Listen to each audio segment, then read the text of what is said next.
जिसमें मीनू चिड़िया, कालू कौवा, रानी कौवी, बुलबुल, कबूतर और तोता रहते थे। उन सभी पक्षियों की आपस में बहुत ही ज्यादा गहरी दोस्ती थी। वे सभी पक्षी अपने जंगल में बहुत ही ज्यादा सुकून से रह रहे थे। उन पक्षियों को अपने जंगल में किसी भी तरह की कोई भी परेशानी ना थी। मीनू चिड़िया, तुम्हारी बहन कोमल चिड़िया दूसरे जंगल में रहती है। तुम उसे भी हमारे जंगल में ही बुला लो, फिर तुम दोनों बहनें मिलकर एक साथ रहना।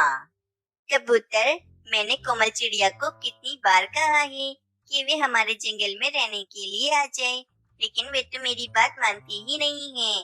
बस उसे अपना ही जंगल प्यारा है। हमारे जंगल में तो भोजन की भी कमी नहीं है और ना ही पानी की कमी है। हमारे जंगल में किसी भी तरह की कोई भी समस्या नहीं है। Please subscribe, like and press the bell icon. हाँ, ये सब पता है उस कोमल चिड़िया को, लेकिन फिर भी वे हमारे जंगल में रहने के लिए नहीं आती है। उसी जंगल के थोड़े से ही दूर के फासले पर पहाड़ों की तरफ दो उल्लू रहा करते थे। वे दोनों उल्लू आपस में भाई थे, लेकिन वे दोनों उल्लू पहाड़ों के इलाके में रह रहकर काफी ज्यादा कंटाल गए थे। उनको भी हरे भरे जंगल में रहना था, लेकिन वे दोनों उल्लू पक्षियों के साथ जंगल में नहीं रह सकते थे, क्योंकि वे उल्लू दिन में सोते थे और रात में जागते थे। इसीलिए पक्षियों के शोर के कारण वे उल्लू दिन में सो नहीं पाएंगे। इसी कारण वे दोनों उल्लू सोच रहे थे कि अगर वे दोनों उल्लू जंगल के पक्षियों को जंगल से बाहर निकाल दें और खुद वे दोनों अकेले जंगल में आराम से रहें। भैया जी, मैं तो इन पहाड़ों के इलाकों में रह रहकर काफी ज्यादा कंटाल गया हूँ। मुझे अब पहाड़ों के इलाके में नहीं रहना है। मुझे तो हरे भरे जंगल में रहना है। मैं भी इस पहाड़ों के इलाके में रह रहकर काफी ज्यादा कंटाल गया हूँ, लेकिन हम कर भी क्या सकते हैं। हम जंगल में पक्षियों के साथ रह भी तो नहीं सकते हैं, क्योंकि वे जंगल के पक्षी दिन में कितना ज्यादा शोर करते हैं और दिन में तो हमें सोना होता है। हम उन पक्षियों के शोर के कारण दिन में आराम से सो नहीं पाएंगे। पर भैया जी, अगर हम उन पक्षियों को जंगल से बाहर निकाल दें और हम दोनों अकेले उस हरे भरे जंगल में रहें, तो हमें कितना मजा आएगा। लेकिन हम उन जंगल के पक्षियों को उन्हीं के जंगल से बाहर कैसे निकालेंगे? इसका उपाय है तुम्हारे पास कोई? हाँ हाँ भैया जी, इसका भी उपाय है मेरे पास। मैं अभी बताता हूँ। देखो भैया जी, जंगल के पास में ही एक गुफा है। वे गुफा काफी ही अरसों से खाली पड़ी है। कोई भी पक्षी ना तो उस गुफा में आता है और ना ही जाता है। हम पक्षियों के पास जाते हैं और उनसे कहते हैं कि जंगल के पास वाली गुफा में ढेर सारा भोजन पड़ा है, और वे सब पक्षी भोजन की लालच में उस गुफा के अंदर चले जाएंगे। फिर हम बाहर से गुफा को एक पत्थर से बंद कर देंगे और वे पक्षी उस गुफा में ही मर जाएंगे। फिर हम दोनों उल्लू आराम से हरे भरे जंगल में रहेंगे। हमें कोई भी तंग करने वाला ना होगा। वाह भाई छोटे, क्या उपाय है तेरा। हमें इस उपाय को एक बार जरूर आजमाना चाहिए। भैया जी, मैं छोटा जरूर हूँ, लेकिन मेरा दिमाग बहुत तेज चलता है। अच्छा अच्छा, चल अब हम पक्षियों के पास चलते हैं और उनको जाकर झूठ मूठ कहते हैं। चल जल्दी चल। और फिर वे दोनों उल्लू जंगल में पक्षियों के पास चले जाते हैं। दो दो उल्लू, वो भी हमारे जंगल में। ये मैं क्या देख रहा हूँ? हमारे जंगल में तो सिर्फ और सिर्फ पक्षी रहते हैं, तो ये उल्लू आज हमारे जंगल में क्यों आए हैं? हाँ भाई उल्लू, आज तुम दोनों उल्लू हमारे जंगल में क्यों आए हो? तुम्हें क्या हम पक्षियों से कोई काम है? पक्षियों, हम यहाँ तुम्हारे फायदे के लिए ही आए हैं। अगर तुम्हें हमारी बात नहीं सुननी तो हम अभी यहाँ से चले जाते हैं। हमारा फायदा? उल्लुओं, तुम हमारे फायदे की क्या बात करने आए हो हमसे? पक्षियों, तुम्हारे जंगल के पास में जो गुफा है ना। छोटे, सब तू ही बता देगा? मुझे भी तो कुछ बताने दे, मैं बताता हूँ इन पक्षियों को। हाँ हाँ भैया जी, आप बोलो या मैं बोलूं, बात तो एक ही है। आप बोलो आप बोलो। हमें पता चला है तुम्हारे जंगल के जो पास में गुफा है, उस गुफा में ढेर सारा भोजन पड़ा है। ये भोजन हम उल्लुओं के तो किसी भी काम का नहीं है। इसीलिए ये बात मैं तुम पक्षियों को बताने के लिए आया हूँ। तुम सब पक्षी जल्दी जाओ और उस गुफा के अंदर जाकर वे सारा भोजन अपने जंगल में ले आओ। उल्लुओं, कहीं तुम हमसे झूठ तो नहीं कह रहे हो ना? या फिर तुम दोनों हमसे मजाक तो नहीं कर रहे हो ना? ठीक है फिर, अगर तुम पक्षियों को हमारी बात पर विश्वास नहीं है, तो मत जाओ उस गुफा के अंदर। कोई और पक्षी जाएगा और उस गुफा का सारा भोजन लेकर वहाँ से रफू चक्कर हो जाएगा। फिर बाद में हमें ना बोलना कि हमने तुम्हें बताया नहीं। चल भाई छोटे, इन पक्षियों को हमारी बात पर विश्वास ही नहीं है। हम जाकर ये भोजन वाली बात और पक्षियों को बता देते हैं। अरे रुको रुको उल्लू भाई, हमें आपकी बातों पर पूरा विश्वास है। आप ये बात और पक्षियों को मत बताना। ठीक है, तो फिर जल्दी जाओ उस गुफा के अंदर, वरना कोई और पक्षी जाएगा और उस गुफा का सारा भोजन लेकर वहाँ से चला जाएगा। जल्दी करो, जल्दी जाओ तुम सब पक्षी। फिर सभी पक्षी भोजन लेने के लिए जंगल की पास वाली गुफा की तरफ चले जाते हैं। जब सभी पक्षी जंगल की पास वाली गुफा के अंदर आते हैं, तो वे देखते हैं गुफा में तो काफी सारा भोजन पड़ा हुआ होता है। वे सभी पक्षी भोजन देखकर बहुत ज्यादा खुश हो जाते हैं। उन उल्लुओं को तो ये पता ही नहीं था कि इस गुफा के अंदर सच में काफी सारा भोजन पड़ा है। उन उल्लुओं ने तो बिल्कुल ठीक कहा था। इस गुफा में कितना सारा भोजन पड़ा हुआ है। उस गुफा में एक जादुई प्याला भी था, जिसमें कभी भी पानी खत्म नहीं होता था। आओ पक्षियों आओ, मेरे प्याले से पानी पियो। मेरे प्याले का पानी कभी खत्म नहीं होगा और मेरे प्याले का पानी बहुत मीठा है। पक्षियों, ये तो बोलने वाला एक जादुई प्याला है। इसमें तो कभी पानी खत्म नहीं होगा। फिर वे उल्लू गुफा के पास एक बड़े से पत्थर से उस गुफा को बंद कर देते हैं। हमने ये गुफा बंद कर दी है। अब जंगल के पक्षी इस गुफा में मर जाएंगे और हम आराम से जंगल में रहेंगे। फिर वे दोनों उल्लू पक्षियों को गुफा में बंद करके जंगल में आराम से रहने के लिए चले जाते हैं। पक्षियों, ये क्या हो गया? इस गुफा को बाहर से किसने बंद कर दिया है? अब हम इस गुफा के बाहर कैसे जाएंगे? मीनू चिड़िया, मैं तो कहता हूँ कि हम सब पक्षी इस गुफा में ही आराम से रहते हैं। ऐसे भी हमारे जंगल में कुछ ही दिनों बाद सूखे का मौसम आने वाला है। हम सब पक्षियों को अपना जंगल छोड़कर तो जाना ही पड़ता। अब हम सब पक्षी इस गुफा में आराम से रहते हैं। हाँ तोते, इस गुफा में पानी भी है और भोजन भी है। हम सब पक्षी आराम से इस गुफा में रह सकते हैं।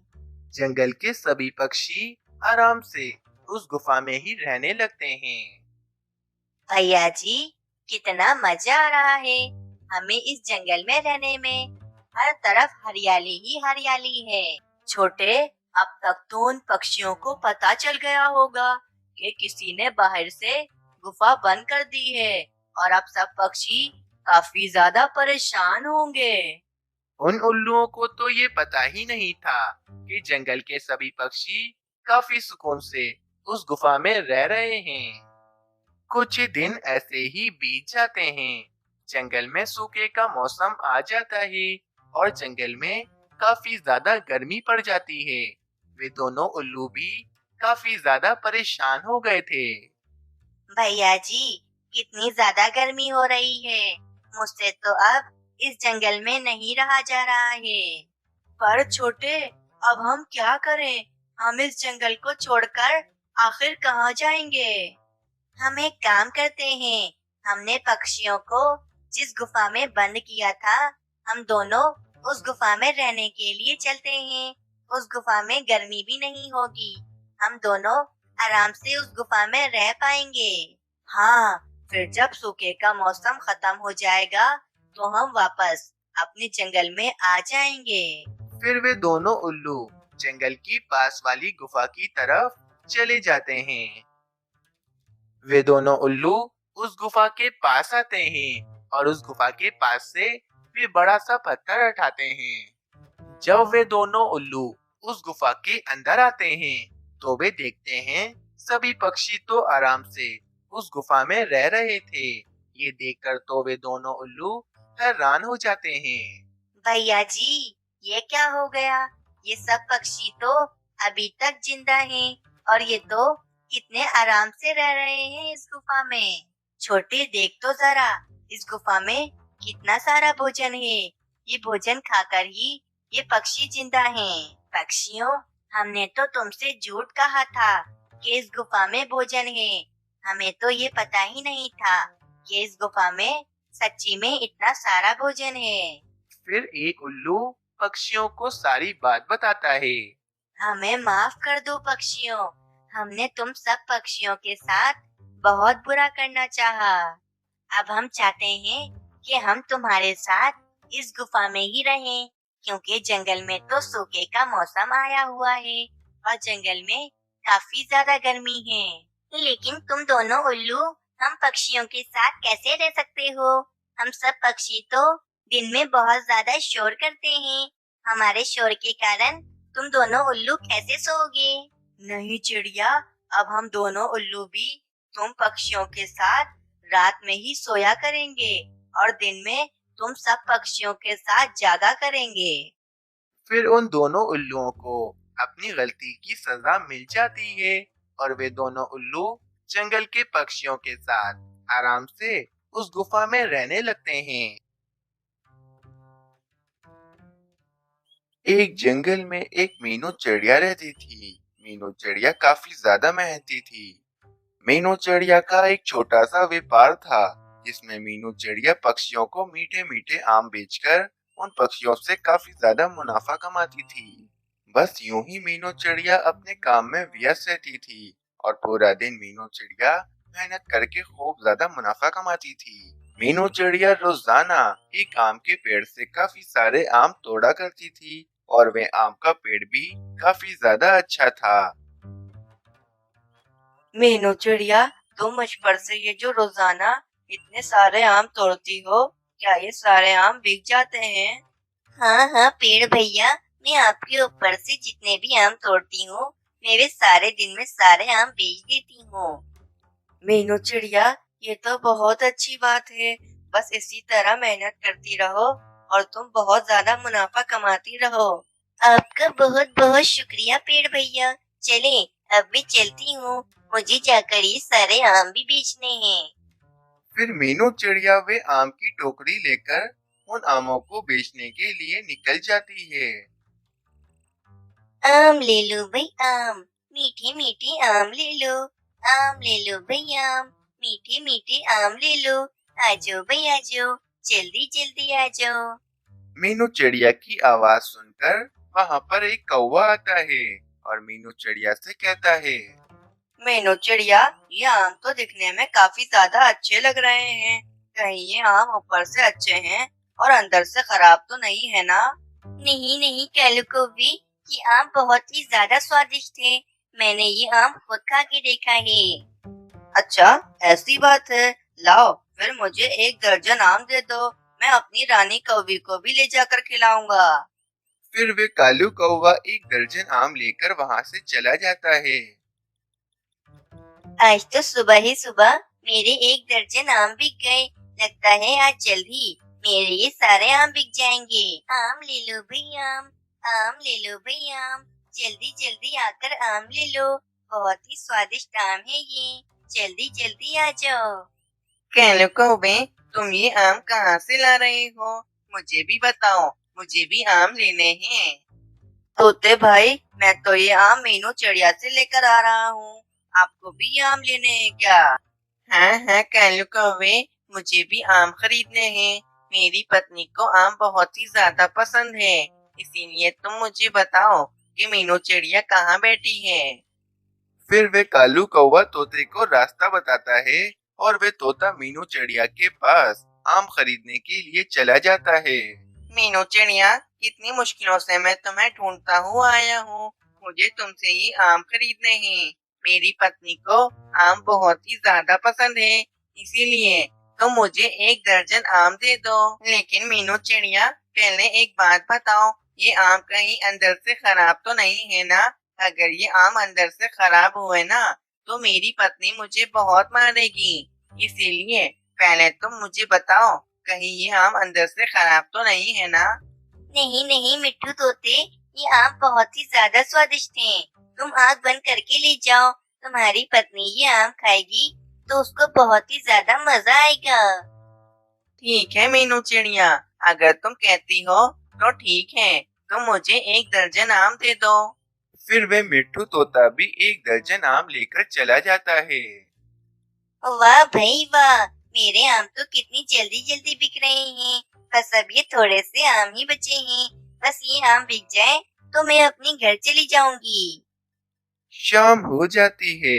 मीनू चिड़िया के सारे आम बिक जाते हैं और मीनू चिड़िया अपने घोंसले की तरफ चली जाती है। आज मेरे सारे आम कितनी जल्दी बिक गए हैं, वरना तो मुझे आम बेचते बेचते रात हो जाती थी। लेकिन आज तो मेरे आम जल्दी बिक गए हैं। चलो मैं पेड़ भैया के पास जाती हूँ और मैं जाकर उनको शुक्रिया कहती हूँ। वो मुझे कितने स्वादिष्ट स्वादिष्ट आम देते हैं। फिर ये कहकर मीनू चिड़िया आम के पेड़ के पास चली जाती है।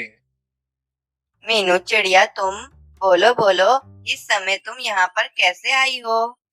पेड़ भैया, कोई खास बात नहीं है, बस मैं आपको शुक्रिया कहने आई थी। आपकी वजह से मैं रोजाना कितना ज्यादा मुनाफा कमाती हूँ। आप जो मुझे आम देते हैं, वे आम इतने ज्यादा स्वादिष्ट होते हैं कि सभी पक्षी मुझसे सारे आम खरीद देते हैं। हाँ मीनू चिड़िया, ये तो है, मुझ पर लगे सारे आम बहुत ही ज्यादा स्वादिष्ट होते हैं।